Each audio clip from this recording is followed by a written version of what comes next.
Të grua, nuk e di si. Flasim ja. Atje, përgatësia shumë fish njërë është një koncept goxha i përdor aktualisht në flasim legislacionin tonë. Jo vetëm legislacion, po dhe në hartim politikash.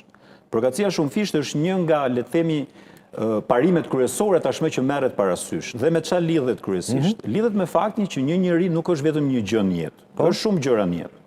Një njeri mund të jetë burr, mund të jetë nga Elbasani, mund të jetë musliman, mund të jetë me aftësi të kufizuar. Po shitje ka me bërë gjinore kjo. Të lutem. Po i njëjti person. Ka disa përkatësi të ndryshme në jetën e vet. Nuk është vetëm një gjë. Çka do të thotë që një person mund diskriminohet për një shkak, për faktin që është musliman, por mund të diskriminohet dhe për shumë shkaqe. Pra mund diskriminohet për shkakun se është musliman dhe me aftësi të kufizuar, për shkakun se është burr dhe nga zonë rurale. Pra përkatësia shumë fisht reflekton faktin që një qenie njerëzore ka disa përkatësi, ka shumë përkatësi. Dhe pikërisht për shkak të këtyre përkatësive që ka, dhe shumatorë këtyre përkatësive mund të diskriminohet në një sjellje. Për shembull, në ligjin e mbrojtjes nga diskriminimi ne kemi diskriminimin e shumë fisht, ose ndërsektorial që merret pikërisht me këtë lloj fenomenologjie. Dhe këto janë gjëra të cilat kanë dalë gjatë zbatimit politikave.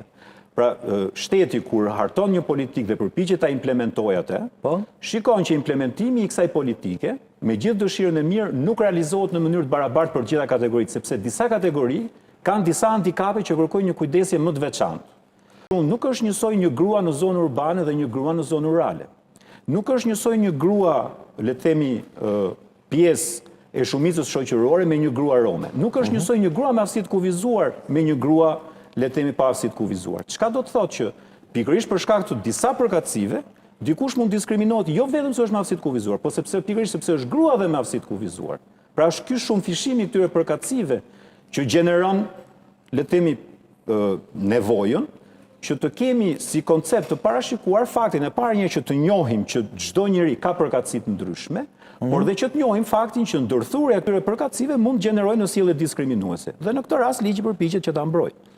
Qartë, pra nuk ka të bëj absolutisht me shkatrimin e familjes, diçka e tillë, sipas jush. Jo, me familjen jo. Na bashkohet gjithashtu në panel, në studio, Lina Pano, faleminderit shumë.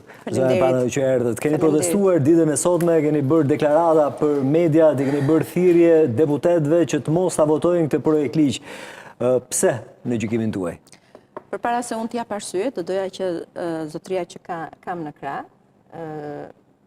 t'ishte më i ndershëm me shqiptarët, sepse nuk po ju tregon të vërtetën. Gjithë çelësi ose kali trojës i këtij projekt ligji qëndronte për kufizimin e gjinisë. Për kufizimin e gjinisë hap derën për çdo gjini tjetër që ne kemi diskutuar deri tani. A mund ta lexoj se çfarë është për kufizimin e gjinisë në këtë projekt ligj? Do na ndihmojë Gjini nënkupton rolet e ndërtuara në kontekstin social, sjelljet, aktivitetet dhe atributet që një shoqëri e caktuar i konsideron të përshtatshme për gratë dhe burrat. Po, deri në këtë pikë besoj se nuk ka asnjë gjë që nuk shkon me logjikën që dojët. Ka patjetër dhe ka shumë. Ta shpjegoj zonën, sepse gjinia këtu nuk lidhet më me lindjen, nuk lidhet më me seksin e lindjes, lidhet me mjedisin. Lidhet si sjellje shoqërore, lidhet e ndikuar, e edukuar. Gjini deri tani, ose ligji për mbrojtje nga diskriminimi deri tani, ka qenë ligj që supozonte që për mundësi ose shanse të barabarta midis meshkujve dhe femrave. Po. Ndërsa tani është midis burrave dhe grave në gjithë diversitetin e tyre. Po. Tani, gjinia e përkufizuar në këtë mënyrë të lë hapësira që ti brenda binaritetit burr dhe grua të kesh më shumë se sa dy gjini, e di? Për shembull, një burr që është burr, ka lindur burr, seksin e ka mashkull, mund të ketë gjinin femër.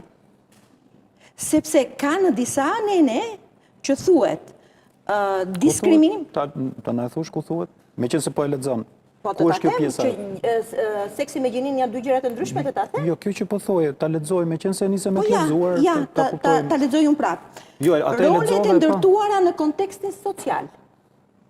Jo, ju po thoni që një burr mund të ndërrojë apo si ishte kështu. Na e thoni këtë po është kufizimi i gjinisë. Po e gjumë atë, po sikur nuk thotë. Aktivitetet dhe atributet.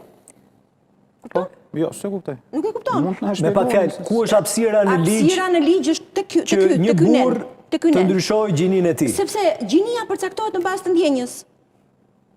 Po Dhe në bazë të mjedisit. Ja ku e ke projekt ligjin. Është e qartë kjo, domethënë që po thoni, apo mirë. Ja ku e ke projekt ligjin. Okej. Gjinia përcaktohet në bazë të ndjenjës, në bazë të mjedisit, në bazë të edukimit. Dhe në bazë se si e shikon shoqëria, nuk është e lidhur më me biologjin, është e lidhur me ndjenjën dhe ideologjin. Dhe kjo hap rrugën që një burr ndihet grua, dhe në qoftë se ndihet grua, ky projekt ligj, që shpresoj të mos bëhet ligj, ja lejon brenda binaritetit burr-grua që të ketë të drejtat e një gruaje. Pra të cilët Si një grua, të vishet Si si të një doj, grua, fundja. si të doj, po. Por do të marri, qëndron kjo, komisioner? do marri të drejtat Ta bëjmë bashkëbisedim. Po, e bëjmë, ë? e bëjmë. Nuk e di, unë nuk është se kuptova shumë këtë gjë, ndoshta. Pse? Nuk e di. Këto që citoi zonja, qëndrojnë Qëndrojnë ligjin? E para një herë në lidhje me ligjin, për të interpretimit, ato që ju referua. Unë nuk pash në gjë kaq shumë shtjelluar, po gjithsesi pasaj secili mund t'i shikoj gjërat si çdo vetë. Problemi që unë kam tash me projekt ligjin është që unë nuk e di aktualisht se projekt ligji po votohet. Ja ta them unë. Është i njëjti projekt ligj. Po më fal. Që ka, ja, Dakor. ta Mirë, them okay, unë se unë e kam studiuar me presje, Patjetër. domethënë. Po votohet i njëjti projekt ligj që ka propozuar Ministria e Shëndetësisë mbas rekomandimeve të LGBT-s me 2 ndryshime shumë të vogla.